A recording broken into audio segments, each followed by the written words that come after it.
왜냐하면 이 소년법이 만들어질 당시의 시대적 분위기, 그때 16살들과 지금 16살이 너무 많이 달라져 있다라는 부분도 좀 반영이 돼야 할 것으로 보입니다. 충격적인 내용이었고요. 조주빈의 공범 역할을 했던 사회복무요원, 그런데 그 사회복무요원의 실체가 스토커였다라는 얘기도 오늘 새롭게 등장을 했습니다. 스토커. 조주빈에게 피해자 정보를 건넸던 공범은 사회복무요원 강모 씨 24살인데 이게 참 뭐랄까요. 끼리끼리라고 할까요?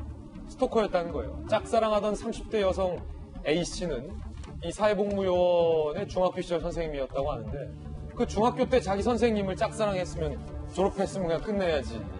오랜 기간 지속적으로 스토킹을 했다. 이거는 범죄예요. 이건 짝사랑이라는 단어도 쓰면 안 됩니다. 이건 범죄예요, 스토킹은. 2013년 그 자기 중학교 선생님을 협박해서 소년보호 처분도 받았어요. 2015년 11월부터 16차례에 걸쳐서 살해 협박 메시지도 전송을 했다. 이건 단순 스토킹도 넘어선 거죠.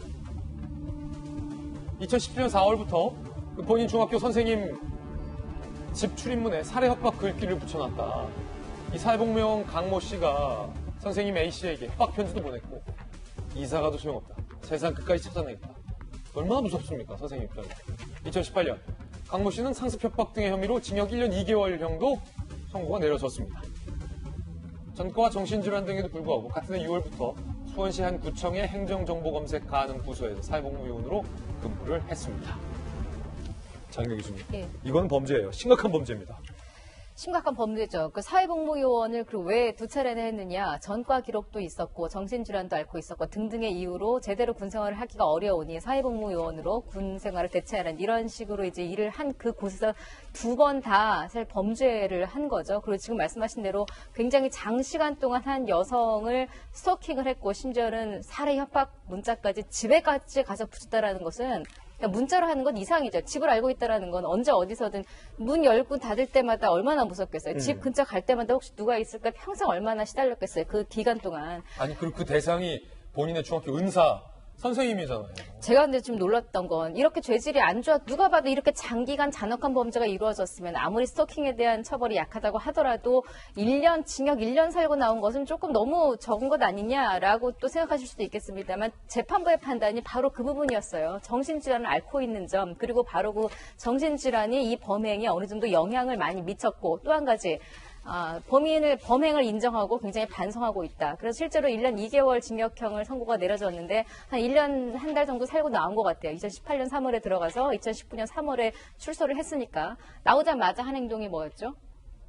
살해 협박. 청탁이었죠. 청탁. 예. 조주빈한테 저 여성 없애주십시오라고 청탁을 한 게 이 사람의 첫 번째 행동이었어요. 실제로 그 과정에 또 구청의 사회복무요원을 일하며 조주빈에게 이런저런 다른 또 개인 정보들을 빼돌리기도 했었고 재판부의 판단이 이 사람의 정신병력으로 이런 범죄를 저질렀으니 양형에 참작한다라고 했으면 그럼 정신질환이 있는 사람들은 계속 이런 일들이 반복이 된다라는 거. 이거는 그 정신질환자에게도 좋은 방법이 아니고 만약에 그렇게 해서 형량을 적게 줬더라면 그 이후에 사후에 어떤 책임지는 어떤 제도나 시스템이 있어야 되는데 그렇지도 않은 상황이 지금 이 많은 비극들을 낳은 거거든요. 조주빈과 상관없이 너무나 많은 문제가 지금 여기 얽혀있기 때문에 이 부분에 대해서도 지금 정상이지 않은 사람들끼리 모였을 때 이 시너지는 좋지 않은 시너지로 굉장히 지금 폭발한 거예요. 이게 안 좋은 시너지군요. 단순히 가서 이건 성범죄 문제가 아니거든요. 이 부분 다들 좀 이번 기회에 제발 좀 똑같이 반복되지 않도록 좀 봐줬으면 하는 바람입니다. 저는 하나 좀 지적하고 싶은 게 있어요. 저 강 씨가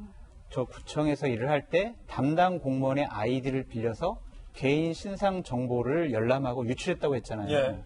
저거는 대단한 범죄거든요. 그러면 저는 저 구청을 감사를 해야 된다고 봐요. 그래서 그 공무원이 왜 아이디어를 빌려줬는지 그리고 그 아이디로 몇 명의 개인 신상 정보를 열람하고 유출했는지 그런 것들은 지금 밝혀지지 않고 있지 않습니까? 이 부분도 하루속히 좀 밝혀져야 피해자가 얼마나 되는지를 정확하게 알 수 있을 것 같습니다. 예. 이 부분 우선적으로 경찰이 좀 수사했으면 좋겠습니다.